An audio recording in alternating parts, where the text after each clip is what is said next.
Assalamualaikum geng kebun. Ini pertama kali kami tuai pisang nipah Philippines. Pokoknya tinggi dan besar. Cuba bandingkan pokok ni dengan ketinggian bos kebun.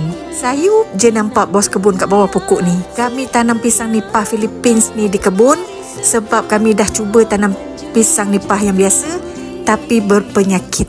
Dan pekebun-pekebun sekitar tempat saya ni pun memang gagal tanam pisang nipah.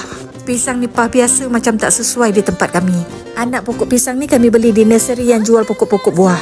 Percubaan tanam pokok pisang nipah Philippines ni nampaknya berjaya.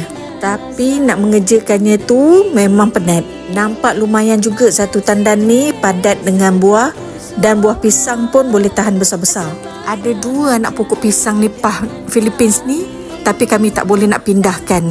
Pokoknya besar dan akarnya kuat dalam tanah. Dapat tuai lagi pisang tanduk lang tapi saya tak rakam sebab dah selalu sangat tunjuk tuai pisang tanduk lang ni.